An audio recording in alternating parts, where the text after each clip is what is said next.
companies, influencers are like marketers. Their ability to market is based on popularity, follower count, etc.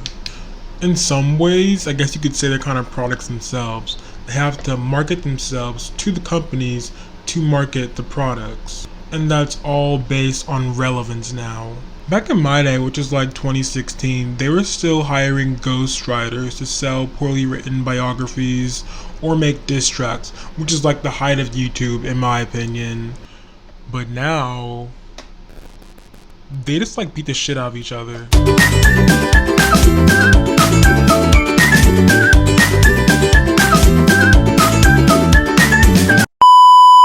YouTubers versus TikTokers. Honestly, I kind of want to know who planned this event, because somewhere in the back of my head, it's just so hard to think that someone thought about this, thought it was a good idea, and then proceeded to plan it. Part of me thinks it was Bryce Hall and Austin McBroom themselves, because this is literally, it just feels like something they would do. The whole event came into conception like March, and right off the bat I thought it was stupid, because maybe it's just me, because I don't keep up with influencer drama, but what beef do Bryce Hall and Austin McBroom have? Absolutely nothing. Immediately I told myself I wasn't gonna watch it, but that was until I saw the fight lineup. Vinny, Deji, Michael Lee, and Taylor Holler were gonna be fighting, so I caved. Y'all.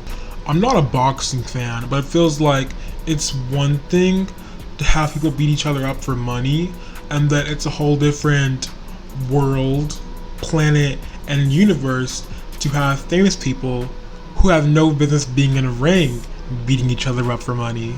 I shamefully sat through and watched all 4 hours of this event so y'all didn't have to. And now I'm gonna tell you about it because I have no one else to talk to. To keep this short, I'm only gonna talk about the fights I cared about, so yeah. Fight! Prior to the event, I did not know who FaZe Jarvis was, so I can't really say anything about him other than you did amazing, and congratulations on your win. Now Michael, what the hell were you thinking? I follow Michael on TikTok, like he's one of the first, if not the first person I followed when I downloaded the app, like before he was a megastar. For those who don't know him, the dude's like a dancer through and through, and like sometimes he'll make little fun videos with his siblings. So obviously, when I saw his face in the lineup, I was taken aback. Mind you, this guy is a dancer and not a fighter. At all. So I'm like, okay, what beef do these guys have? Because there's gotta be something that makes them want to punch each other. And it's nothing. Absolutely nothing.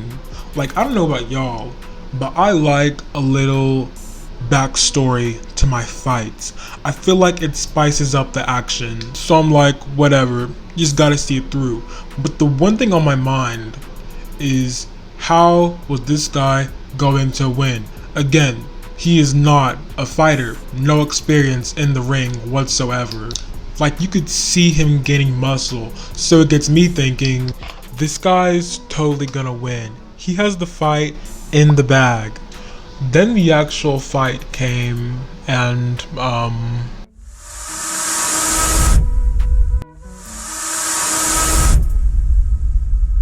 my body. I called it.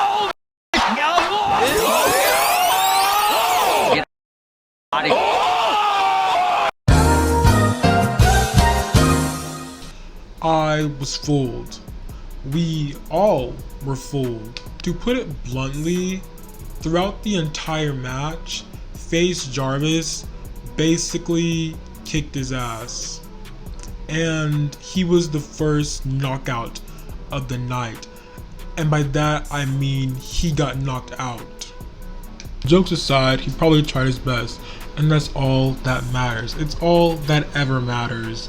Anyways, please start posting it on TikTok. My For You page is getting bored. Fight!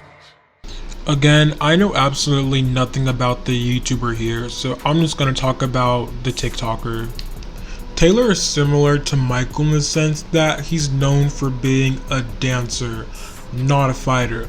Like, he has a whole content house built around dancing, maybe some funny videos here and there, but dancing, not a fighter. Now, not to diss Michael or anything, but an obvious difference between Taylor and Michael is that Taylor is more in shape. He has an athletic build. Like, before the event was even announced, Taylor was already in shape. Still not an experienced fighter, but in shape, which is better than nothing. You could also tell he was practicing a little, cause like he was posting his little workout montages on TikTok or whatever. Now the problem is that Gib is built and has experience. The man fought Jake Paul and lost, but he fought him. Prior to the fight, they looked evenly matched to me, so it was really just wait and see what happens. Forward aggressor like this, he could get tired, and I think that's when Holder's going to capitalize. He's the real boxer. Yeah, What the hell? For someone with long arms, you'd think Taylor Holder would use his reach to his advantage, but he didn't. Like, at all. Throughout the majority of the match, he's like hitting air. He's hitting nothing at all. Taylor, I'm gonna let you in on a little secret. Come in. Close. A little closer. Now, if you want to win the match, you have to hit your opponent. I don't know if you knew that, so I'm telling you now. But you kind of have to actually hit them. Like, I'm not one to talk because I'm a stick. Like, look at this. There is no muscle here. This is all just meat and bone. But some of these guys, I feel like they're buff for no reason. The rest of the fight was really just Gib using Taylor as a punching bag, with Taylor getting a few hits in here or there, whatever. But what had me shocked was that the judges called it a tie. Now, I'm not sure what they were watching, but it was clearly not a tie. But 2 days ago, they did a rescore and Gib won, as he should. So, all's well ends well, I guess. Fight! This was my main event.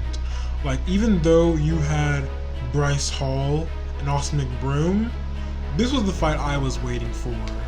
Like, you have Deji, who fought Jake Paul, put up a pretty good fight, but then the fight came to a draw. I don't know, I'm too lazy to do any research.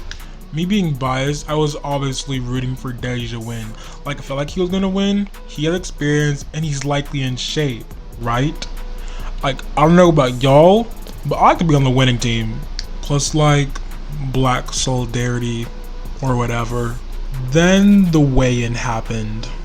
Deji was not in shape, like, at all. And obviously, when you put him next to someone like Vinny, who's ripped, it looks like someone set him up.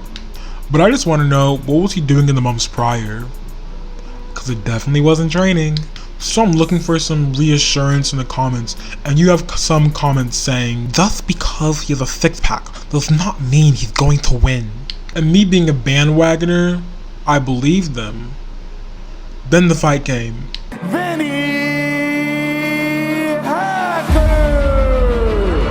Exchanges. I want to see him in an MMA fight.